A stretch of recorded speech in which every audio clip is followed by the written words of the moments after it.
Le monde entier observa comment le centre spirituel du catholicisme se retrouvait en première ligne d'un scandale financier international, devenu sa principale victime, son nom souillé. Le Saint-Siège, malgré l'immense pression de toutes parts, malgré la colère et l'indignation du public, nia officiellement toute culpabilité juridique dans l'effondrement du Banco Ambrosiano, tentant de se laver des accusations et de sauver la face. Cependant, en guise de geste de bonne volonté, le Vatican versa aux créanciers de la banque des centaines de millions de dollars, dont la somme, selon certaines estimations, dépassait les 250 millions. Ce paiement, effectué sans reconnaissance de culpabilité, fut perçu comme une confirmation indirecte mais sans équivoque de son implication et un désir désespéré d'éviter une enquête ultérieure, plus approfondie, qui aurait pu révéler des secrets encore plus déplaisants. Que cherchaient-ils à cacher si désespérément, s'ils étaient prêts à se séparer d'une somme aussi colossale, juste pour étouffer l'affaire? Le coup porté à l'autorité morale de l'Église fut immense. Il laissa de profondes cicatrices sanglantes sur la confiance de millions de fidèles à travers le monde qui commencèrent à douter de la pureté et de la sainteté de leur leader spirituel. Alors commença une longue et douloureuse guerre pour les réformes au sein du Vatican. Une lutte contre un système enraciné, semblable à un combat contre une hydre, où pour chaque tête coupée, 2 nouvelles repoussent. Le pape Jean-Paul II, bien que pas immédiatement, réalisa l'urgente nécessité de changement, comprenant que sans cela, l'Église perdrait son fondement moral. Mais il se heurta à une énorme résistance de la vieille garde de la curie, des cardinaux et monseigneurs conservateurs, ne voulant pas de changement. Ces premières tentatives timides de réformer l'IOR furent accueillies par le sabotage et l'opposition interne, ne voulant pas perdre leurs privilèges, tels des loups défendant leur proie, leur part du gâteau qu'ils partageaient depuis des décennies. Alors, qui détenait réellement les clés du trésor du Vatican, le pape ou les cardinaux de l'ombre derrière lui? Le pape Benoît XVI, étant une personne plus académique et moins politique, mais profondément consciente des aspects moraux et théologiques, poursuivit cette lutte pour la transparence et la conformité aux normes internationales. Mais cela est-il suffisant pour laver les péchés de décennies qui ont imprégné les murs du Vatican comme du sang incrusté dans la pierre? Mais peut-on entièrement purifier une institution qui, pendant des décennies, a servi de havre tranquille pour l'argent sale et les tentations mondaines? Cette question plane dans l'air, lourde et insistante, comme l'odeur de vieux secrets. Le conflit entre la mission spirituelle de l'Église et l'attrait d'argent colossal, du pouvoir et de l'anonymat est éternel et profondément enraciné. Telle une mauvaise herbe ayant poussé sur une terre sacrée, ses racines si profondes qu'il est impossible de l'arracher sans nuire à la plante entière. La bataille pour l'âme de la Banque du Vatican se poursuit en ce moment même, et son issue est imprévisible, comme une bataille dans le brouillard où ni l'ennemi ni l'allié ne sont visibles. C'est l'histoire de la manière dont même les institutions les plus saintes peuvent être infectées par la souillure mondaine, et de la lutte éternelle pour leur purification, pour leur rédemption, qui peut-être ne sera jamais complète. L'Église pourra-t-elle se libérer entièrement des ombres du passé, ou le conflit entre la sainteté et l'avidité la poursuivra-t-il toujours, telle une malédiction transmise de génération en génération? Cette question reste ouverte, et chaque nouvelle tentative de réforme se heurte aux fantômes de péchés lointains qui refusent de disparaître. La révélation du tableau complet des scandales passés est nécessaire pour comprendre la lutte actuelle pour l'éthique financière au Vatican, telle une clé pour déchiffrer un code complexe. L'histoire de l'IOR est un récit instructif et glaçant sur les tentations du pouvoir et de la richesse, capable de dénaturer les intentions les plus nobles, les transformant en quelque chose de monstrueux. Des premières trésoreries papales aux milliards modernes, le Vatican a toujours été un lieu de convergence entre le spirituel et le mondain, le sacré et le profane, le paradis et l'enfer sur terre. Les scandales de l'IOR soulignent la complexité colossale de la gestion d'une immense institution mondiale dans un monde plein de tentations et de pièges. Comment l'immunité institutionnelle, créée pour protéger, peut-elle devenir une échappatoire pour la criminalité, se transformant en son allié et complice? Calvi, Marcinkus, Sindona ne sont que la pointe de l'iceberg dans un réseau complexe et enchevêtré de liens, plongeant profondément dans la politique italienne et le monde criminel. La Banque du Vatican se retrouva au centre de cette turbulence, agissant non seulement comme gardienne, mais aussi comme actrice active, parfois impure, dans ce jeu dangereux. Des rumeurs de liens de l'IOR avec la Central Intelligence Agency des États-Unis d'Amérique durant la guerre froide, soi-disant pour financer des mouvements anticommunistes à travers le monde, ajoutent de l'intrigue et approfondissent l'ombre. La diplomatie vaticane et son désir de maintenir sa position politique dans un monde bipolaire ont peut-être conduit à des compromis dangereux avec des forces obscures. L'éventuelle participation de l'IOR au financement du syndicat Solidarność en Pologne, qui faisait partie de la stratégie anticommuniste du Vatican, soulève une question épineuse. Ces opérations, bien qu'ayant une justification politique et peut-être des objectifs louables, nécessitaient également l'utilisation de canaux financiers opaques, cachés au regard du public. Un dilemme moral lancinant surgit. Est-il acceptable d'utiliser des moyens douteux pour atteindre de bons objectifs politiques, et cela ne transforme-t-il pas les objectifs eux-mêmes en quelque chose de douteux? L'indignation publique après le scandale Calvi entraîna une pression sans précédent sur le Vatican de la part du gouvernement italien et des organisations internationales. Des représentants du gouvernement italien, comme le procureur Guido Rossi, tentèrent désespérément de tenir Marcinkus responsable, cherchant à obtenir justice. Cependant, son statut de citoyen du Vatican et de cardinal le protégeait de la justice italienne, provoquant la colère et la déception de ceux qui croyaient en la loi. Cela donna lieu à des débats acharnés sur la souveraineté du Vatican et ses limites dans le contexte du droit international et de l'éthique financière.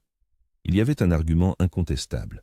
Si le Vatican participe au système financier international, il doit se soumettre à ses règles comme tout autre État ou institution. Le pape Jean-Paul II entreprit les premiers pas timides vers la réforme, mais ils furent insuffisants pour éradiquer les problèmes systémiques, comme tenter d'arrêter une inondation avec une cuillère quand un barrage est nécessaire.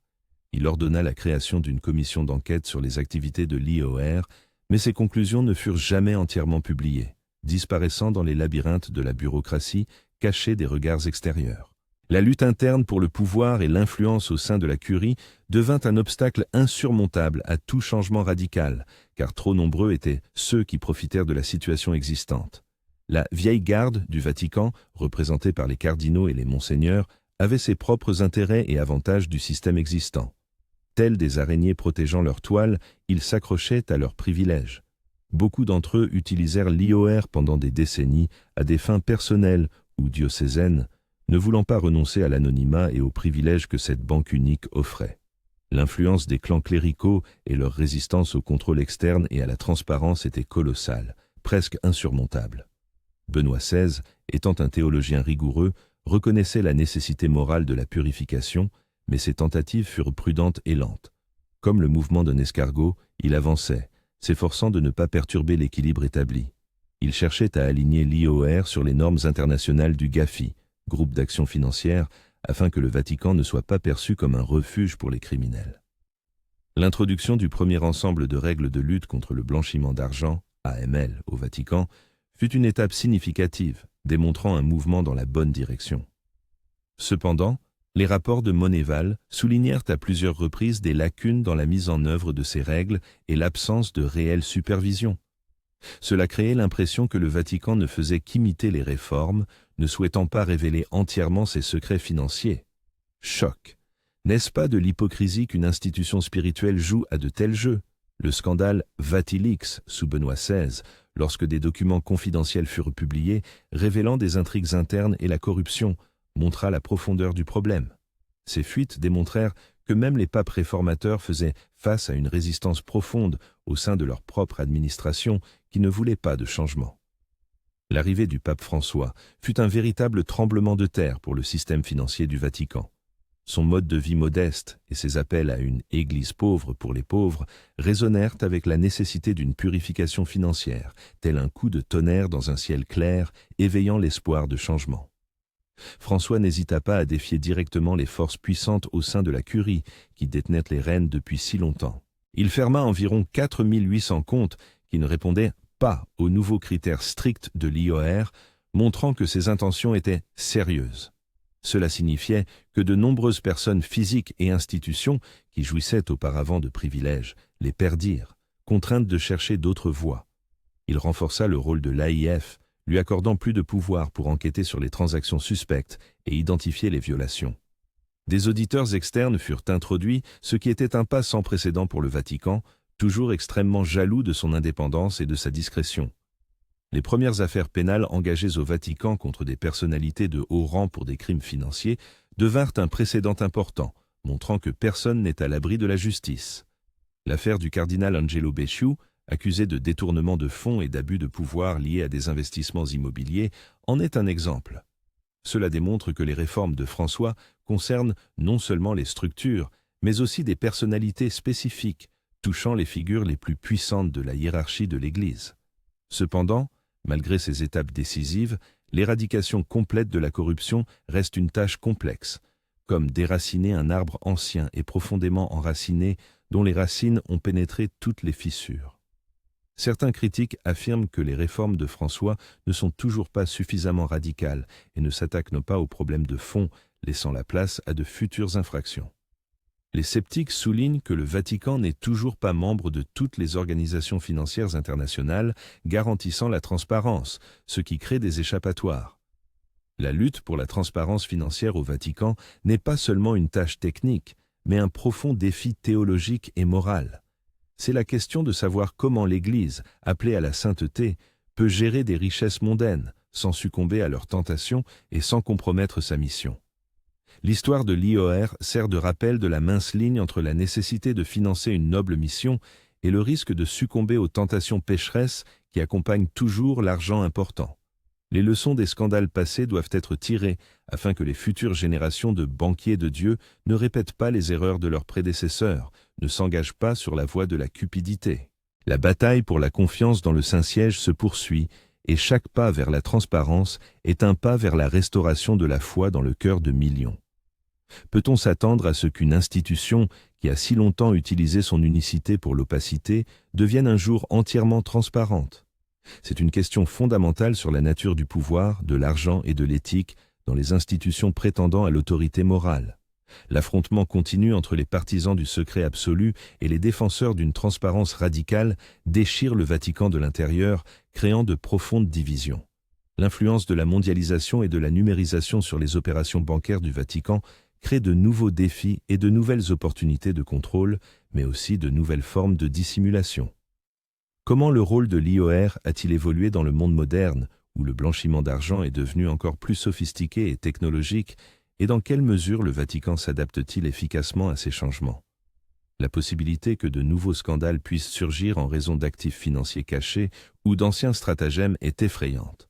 Incroyable mais vrai, même après toutes les réformes, le risque reste élevé.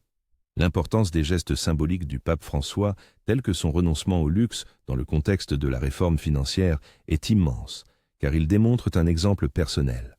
À quel point la culture du secret est-elle profondément enracinée au Vatican et combien de temps entravera-t-elle une purification complète si un changement fondamental de mentalité n'a pas lieu ? Le rôle des laïcs et des experts internationaux dans la nouvelle structure de gestion de l'IOR et leur influence sur les changements, un facteur clé, car ils peuvent apporter une nouvelle perspective et une expertise indépendante.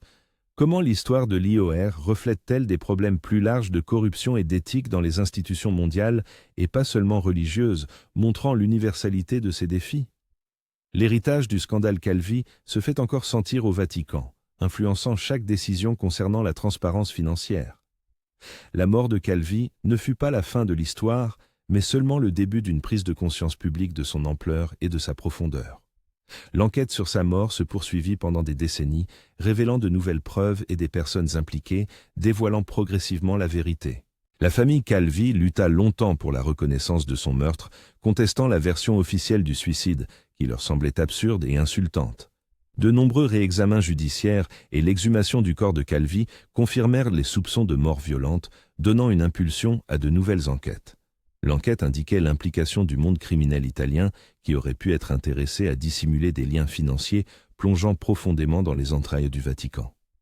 Les noms de figures criminelles tels que Pippo Calò émergèrent dans le contexte du meurtre de Calvi, le reliant à des organisations puissantes et impitoyables. Ces liens soulignent à quel point l'IOR était profondément entraîné dans le réseau du crime organisé, dans son étreinte mortelle dont il était si difficile de s'extraire.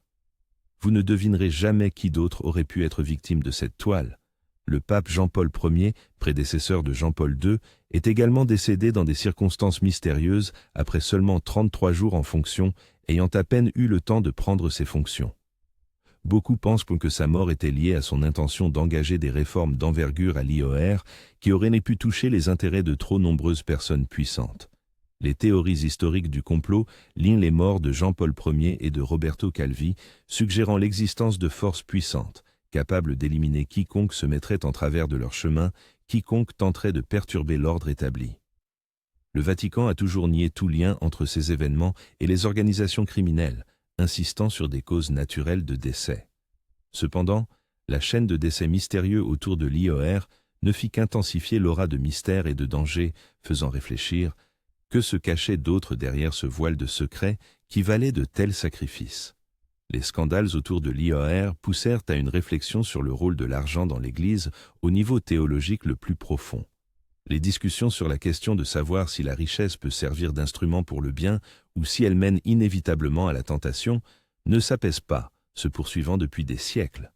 La question de savoir comment l'Église, prêchant la pauvreté et l'humilité, peut gérer des milliards d'actifs reste centrale, suscitant des disputes constantes. Les ressources financières de l'IOR sont utilisées pour soutenir l'activité missionnaire, l'éducation et la charité à travers le monde, réalisant de nombreuses bonnes actions. Mais cette même puissance financière créa des opportunités d'abus et de corruption, comme le revers de la médaille. Le conflit entre la nécessité pratique d'avoir des fonds et l'impératif moral de leur pureté déchire l'Église de l'intérieur, la plaçant devant un choix constant. L'impact sur la doctrine catholique de la justice sociale et de l'attitude éthique envers la richesse est énorme, forçant à reconsidérer de nombreux fondements. Le recours aux premières communautés chrétiennes, qui partageaient tout également, comme idéal de pureté financière, devient de plus en plus pertinent, rappelant les principes originels. Les débats philosophiques sur la nature du pouvoir des clés et son extension aux questions financières se poursuivent, remettant en question l'autorité absolue. Comment l'IOR est-il passé d'une humble institution pour les ordres monastiques, gérant de petites donations, à un acteur mondial à la réputation douteuse, brassant des milliards? L'évolution historique des finances papales, des impôts ecclésiastiques aux investissements modernes, est un chemin long et épineux, plein de compromis. Le rôle des banquiers juifs dans l'Europe médiévale, servant la trésorerie papale lorsque les chrétiens n'avaient pas le droit de pratiquer l'usure, montre l'ancienneté de ce lien entre l'Église et l'argent. L'émergence des banquiers du pape, comme force influente dans l'économie européenne de la Renaissance, fut une partie intégrante de l'histoire, démontrant la puissance des finances ecclésiastiques. Épée et monnaie, comment la papauté utilisa les finances pour mener des guerres, maintenir son pouvoir et influencer la carte politique de l'Europe. La séparation de la trésorerie ecclésiastique des biens personnels du pape, comme l'une des étapes vers la création d'institutions formalisées, est une étape importante dans l'histoire des finances papales, une tentative de systématisation. L'utilisation de l'IOR pour contourner les sanctions ou pour des opérations internationales confidentielles qui ne pouvaient être officiellement confirmées était une pratique courante, démontrant sa flexibilité unique. L'influence des crises économiques mondiales sur les stratégies financières du Vatican et son désir de préserver ses actifs est évidente, car l'Église est aussi une entité économique. Les relations entre l'IOR et d'autres structures financières vaticanes, telles que l'administration du patrimoine du siège apostolique, APSA, créent un réseau complexe difficile à démêler. La complexité de l'architecture financière interne du Vatican, créant des couches supplémentaires de secrets, ne fait qu'aggraver le problème de la transparence. La nécessité d'une vigilance constante et d'une pression externe pour maintenir les réformes au Vatican est cruciale, car les forces de résistance interne sont très fortes. La lutte incessante entre les forces aspirant à la transparence et celles qui défendent le secret traditionnel se poursuit, définissant l'avenir de cette institution. Cette leçon historique sert d'avertissement. Sans une surveillance rigoureuse, même les institutions les plus sacrées peuvent devenir un foyer de corruption si des principes éthiques stricts ne sont pas respectés. La véritable force de la foi n'est pas seulement prouvée par les paroles prononcées depuis la chair, mais aussi par la pureté des actions financières, leur conformité aux normes morales.